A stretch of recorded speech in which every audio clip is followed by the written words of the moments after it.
So what is happening with Spider-Man 2's DLC? Spider-Man 2 came out in October 2023, and I think it was 20th of October. And since then, people have been asking for DLC. I think when the game first came out, people felt that it was a bit underwhelming compared to the last one. They were hyped because of the Venom stuff, and I think everyone loves Craven in the game as well. But they very much went into it thinking, oh, this is going to be the best Spider-Man game like ever, because it's a sequel to probably the best Spider-Man game ever. But then, like the months since and the weeks since the game came out, people, I think, drifted to more of a, let me get this. Oh, this game is good, but they kind of dropped the ball. Okay.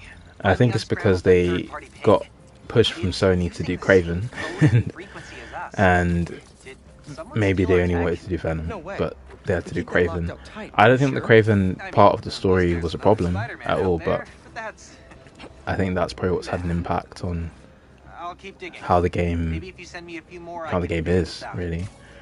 But then at the end of last year, they had a big studio leak for not just Spider-Man but everything, like all the games they're working on, the Wolverine game, and like all their personal information as well.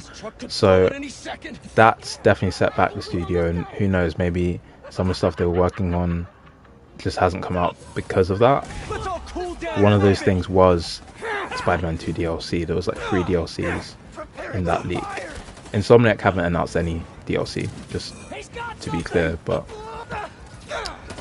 there's hope that they're going to develop it across the Spider-Verse thing. And even with that film being delayed, there's a big reason for them to not release any DLC related to Spider-Verse besides skins, if they know that the movie, the sequel to the movie got delayed and doesn't actually have a confirmed release date at this point.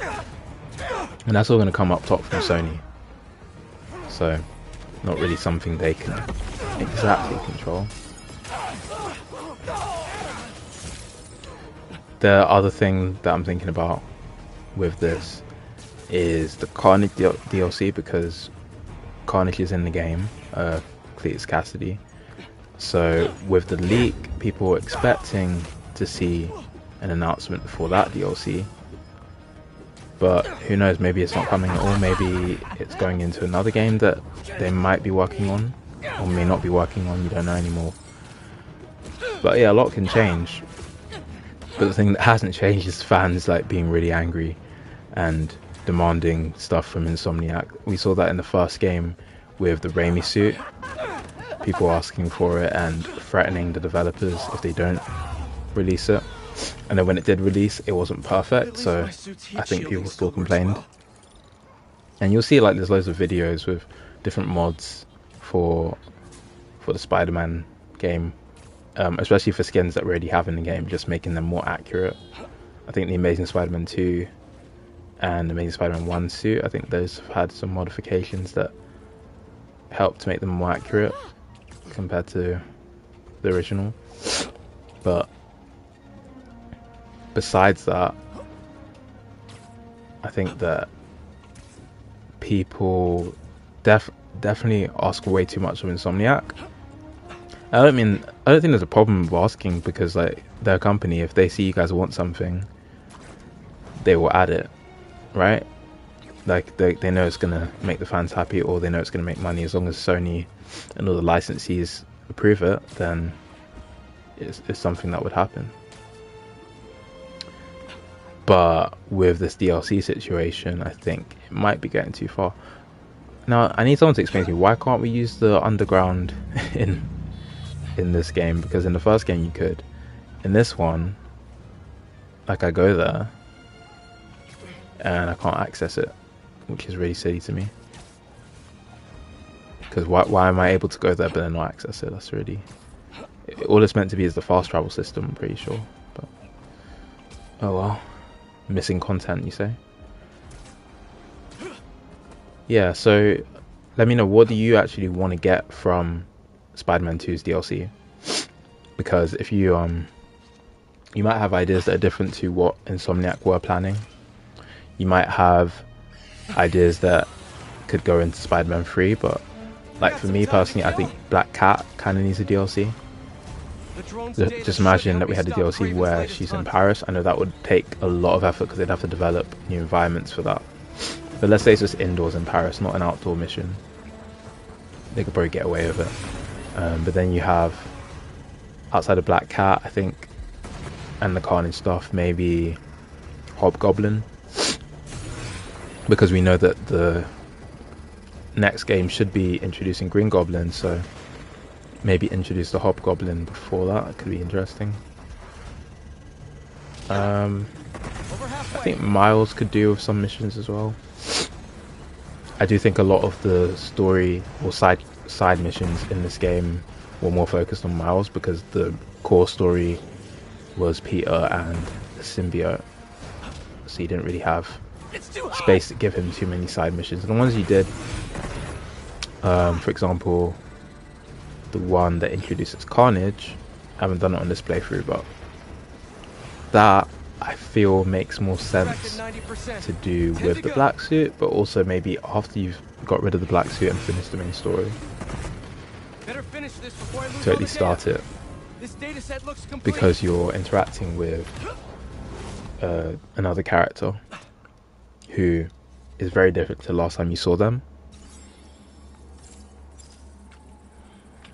So I think it just makes sense that you have the opportunity to do that after, but like they give you the freedom, so you can pick when you want to start that mission. All the villains in Spider-Man 2, we didn't really get too much time with them.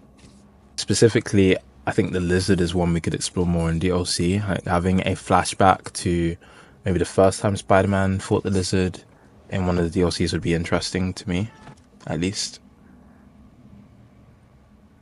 Because it just means that you have the opportunity to interact with him and see what, well, yeah, just like see how he was then and how Peter interacted with him. Whereas here, like, the only interactions is pretty much just symbiote and Lizard. If they're not burning something, they're trying to brand someone. So having more of that, I think, is great. More Dr. Connors, really. And then I guess more Lizard, because you're getting Dr. Connors. Come on, Green. And I think a good opportunity in that would be Dr. Connors and Dr. Octavius in a scene together. Because if you've got him in flashback, then that gives you another opportunity to bring Dr. Octavius back into the picture. And of course Norman Osborn, so because we already have flashback of how he became, well, not necessarily how he became the Lizard, but how he lost his arm. We've got that. Let's dive into that a bit more with a flashback of the first time Peter fought him. So yeah, I think all of that would be good. So there's a picture here. Let me get this one real quick. I'm not sure what it's meant to be. This person. Okay, these people. Good. Nice. So yeah, all of that is kind of what I'm thinking. We need a whole other photo series just on New York. And yeah, definitely Black Cat DLC. I think Black Cat should be in the DLC just to show more of her storyline. I'm not sure what else they could do, really. I think those would be the main ones. The villains, like I said, we didn't get too much screen time with them here. They all kind of just got defeated by Kraven. But if we have more police car, if we have more of that, then yeah, more opportunities to see Spider-Man fighting those villains. That'd be nice, in my opinion. I don't know what else I'd go for, but yeah, you let me know what your ideal Spider-Man 2 DLCs would be, and that's going to include skins and actual like story missions, new activities, anything like that. I was saying before that the fact we can take somebody to an ambulance reminds me of Ultimate Spider-Man, so I'd love to see Ultimate Spider-Man skins in this game, both like regular and then red and blue, and then the symbiote suit as well. But yeah, just let me know what you would like to see in the DLC in the comments below, and yeah, when you think it might come out, if they are actually working on it. Yeah, that's it for this video. Don't forget to hit like and subscribe, and check out my other videos. I'll be streaming Spider-Man on the weekends, so come by for that. See you.